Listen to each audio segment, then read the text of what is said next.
But ಇನ್ನೊಂದು ಕಡೆಗೆ shooting ನಲ್ಲಿ 2 ಪದಕವನ್ನ ಪಡೆದುಕೊಂಡು ಬಂದಿದ್ದಾರೆ ಮನುಭಾಕರ್. ಇನ್ನೊಂದು ಕಡೆಗೆ ಅದಕ್ಕೆ ತಕ್ಕಂತೆ ಗ್ರೌಂಡ್ ಲೆವೆಲ್ ಅಲ್ಲಿ ನಮ್ಮ ಪರಿಸ್ಥಿತಿ ಹೇಗಿದೆ ಅಂತ ನೋಡ್ಬಿಟ್ರೆ ನೀವು ಬೇಸರ ಆಗಿ ಹೋಗ್ಬಿಡುತ್ತೆ. ಮನುಭಾಕರ್ ಆಗೋ ಕನಸು ಕಂಡಿದ್ದ ಕ್ರೀಡಾಪಟುಗಳಿಗೆ ಭಾರಿ ನಿರಾಸೆ ಆಗಿದೆ. ಯಾಕೆ? ಬಿಬಿಎಂಪಿ ನಿರ್ಲಕ್ಷ್ಯಕ್ಕೆ ಇನ್ನೂ ಕೂಡ ಶೂಟಿಂಗ್ ಟ್ರೈನಿಂಗ್ ಸೆಂಟರ್ ಓಪನ್ ಆಗಿಲ್ಲ. ಬಸವನಗುಡಿಯಲ್ಲಿ 10 metre indoor air gun shooting training centre ಇರೋದು. Air pistol shooting, air rifle shooting ಕಟ್ಟಡಕ್ಕೆ ಉದ್ಘಾಟನೆಯ ಭಾಗ್ಯ ಸಿಗ್ತಾ ಇಲ್ಲ. ಕೆಲವು ಕಡೆಗಳಲ್ಲಿ ಕಟ್ಟಡ ಕಟ್ಕೊಡಿ, ಟ್ರೈನಿಂಗ್ ಮಾಡ್ಕೋಬೇಕು ಅಂತಾರೆ. ಇಲ್ಲೆಲ್ಲ ಆಗೋಗಿದೆ, ಉದ್ಘಾಟನೆಯ ಭಾಗ್ಯನಿಲ್ಲ. ಇದರೊಂದು ಬದಲಾವಣೆ ಮಾಡಿಬಿಡ್ಬೇಕು. ಇವೆಲ್ಲ ರೆಡಿ ಮಾಡ್ತಾರೆ, ಅದನ್ನು ಉದ್ಘಾಟನೆ ಮಾಡೋಕ್ಕೋಸ್ಕರ ಕಾಯ್ತಾ ಇರಬೇಕಂತೆ. ಇವ್ರು ಯಾವಾಗ ಬರ್ತಾರೋ, ಅದು ಯಾವಾಗ ಉದ್ಘಾಟನೆ ಆಗುತ್ತೋ ಗೊತ್ತಿಲ್ಲ. ಕಟ್ಟಡ ರೆಡಿ ಆಯ್ತಾ, ಶುರು ಮಾಡ್ಕೊಂಬಿಡಿ. ಅದೇನು ಉದ್ಘಾಟನೆ ಮಾಡೋಕೆ ಟೈಮ್ ಹುಡ್ಕೊಂಡು ಕೂತ್ಕೊಳ್ಬೇಕು? ಒಳ್ಳೆ ಕಥೆಯಾಗಿದೆ. ಕ್ರೀಡಾಪಟುಗಳಿಂದನೇ ಉದ್ಘಾಟನೆ ಮಾಡಿಸಿ, ಯಾರೋ ಬರಬೇಕಾಗಿದ್ದೇನಿಲ್ಲ. ಅಲ್ಲಿ 2022ರ ಶೂಟಿಂಗ್ ಸೆಂಟರ್ಗೆ ಚಾಲನೆಯನ್ನ ನೀಡಿದ್ರು ಅಂದಿನ ಮುಖ್ಯಮಂತ್ರಿ ಬೊಮ್ಮಾಯಿ ಅವರು. 7 ಕೋಟಿ ರೂಪಾಯಿ ಪಾಲಿಕೆ ವೆಚ್ಚದಲ್ಲಿ ನಿರ್ಮಾಣವಾಗಿದೆ ಈ ಕಟ್ಟಡ. 3 ಅಂತಸ್ತಿನ ಕಟ್ಟಡದಲ್ಲಿ ನೆಲಮಹಡಿಯಲ್ಲಿ ಶೂಟಿಂಗ್ ತರಬೇತಿಗೆ ಮೀಸಲಿಟ್ಟಿದ್ದಾರೆ.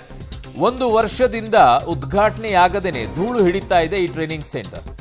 ಶೂಟಿಂಗ್ ತರಬೇತಿಗೆ ಸೇರಿಸಲು ಕಾದು ಕಾದು ಪಾಪ ಪೋಷಕರು ಸುಸ್ತಾಗಿ ಹೋಗಿದ್ದಾರೆ. ನೋಡಿ, ಎಲ್ಲಾ ವ್ಯವಸ್ಥೆ ಇದೆ, ಉದ್ಘಾಟನೆ ಆಗಿಲ್ಲ ಅಂದ್ರೆ ಯಾರೇ ಅದು ಉದ್ಘಾಟನೆ ಮಾಡೋಕ್ಕೆ? ಏನು ದೊಡ್ಡ ಕಷ್ಟ ಆಗಿರೋದು ಬಿಬಿಎಂಪಿಗೆ ಉದ್ಘಾಟನೆ ಮಾಡೋಕ್ಕೆ. ಏರ್ ಗನ್ ಶೂಟಿಂಗ್ ಸೆಂಟರ್ನಲ್ಲಿದ್ದೀನಿ. ಇಲ್ಲಿ ಎಲ್ಲ ರೀತಿಯ ವ್ಯವಸ್ಥೆಗಳನ್ನು ಕೂಡ ಮಾಡಿಕೊಳ್ಳಲಾಗಿದೆ.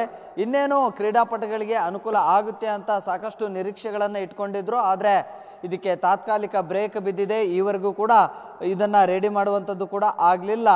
ಈಗಾಗಲೇ ಬಿಬಿಎಂಪಿಯಿಂದ ಏರ್ ಪಿಸ್ತೂಲ್ ಶೂಟಿಂಗ್ ಮತ್ತು ಏರ್ ರೈಫಲ್ ಶೂಟಿಂಗ್ ಕಟ್ಟಡವನ್ನು ರೆಡಿ ಮಾಡಿ ಎಲ್ಲ ರೀತಿಯ ಇಕ್ವಿಪ್ಮೆಂಟ್ಸ್ಗಳನ್ನು ಕೂಡ ರೆಡಿ ಮಾಡಲಾಗಿದೆ. ಸೊ ಆದರೆ ಇದಕ್ಕೆ ಇನ್ನೂ ಕೂಡ ಚಾಲನೆಯನ್ನು ಕೊಡಲಿಲ್ಲ. ಈಗ ಇಲ್ಲಿ ಏನಿದಾವೆ ಈ ಇಕ್ವಿಪ್ಮೆಂಟ್ಸ್ ಏರ್ ರೈಫಲ್ ಶೂಟಿಂಗಿಗೆ ಟ್ರೈಪ್ಯಾಡ್ಗಳಂತೆ ಇದನ್ನು ಬಳಕೆ ಮಾಡಿಕೊಳ್ಳಲಾಗುತ್ತೆ. ಇದರ ಮೇಲೆ ರೈಫಲನ್ನು ಇಟ್ಟು ಇದನ್ನು ನೇರವಾಗಿ ಆ ಪಾಯಿಂಟಿಗೆ, ಆ ಒಂದು ಶೂಟಿಂಗ್ ಪಾಯಿಂಟಿಗೆ ಶೂಟ್ ಮಾಡುವಂತಹ ಒಂದು ಟ್ರೈಪ್ಯಾಡ್.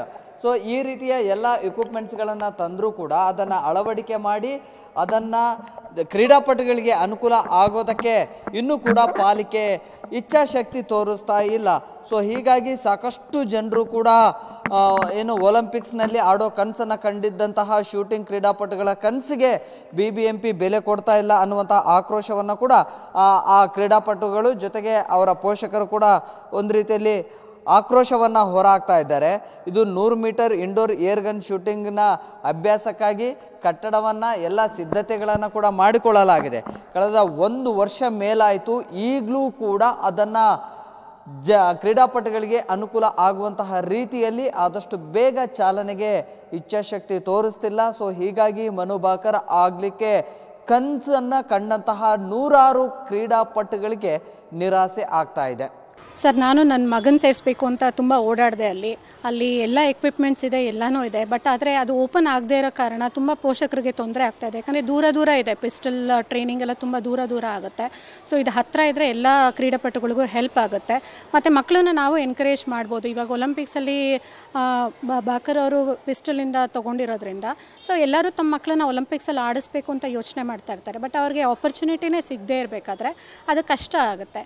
ಸೊ ಈ ನಿಟ್ಟಿನಿಂದ ನೋಡಿದ್ರೆ ಅದು ಬಿಬಿಎಂಪಿ ಅವರು ಓಪನ್ ಮಾಡಿದ್ರೆ ತುಂಬ ಹೆಲ್ಪ್ ಆಗುತ್ತೆ. ಈ ಸರೌಂಡಿಂಗ್ ಏರಿಯಾಸಲ್ಲಿರೋ ಮಕ್ಕಳಿಗೆ ತುಂಬ ಹೆಲ್ಪ್ ಆಗುತ್ತೆ. ಸರ್, ಈಗ ನಾನು ನೋಡಿರೋ ಪ್ರಕಾರ ನಾನೇ 2 ವರ್ಷದಿಂದ ಅಲ್ಲಿ ಭೇಟಿ ಕೊಟ್ಟು ವಾಪಸ್ ಬರ್ತಾ ಇರ್ತೀನಿ.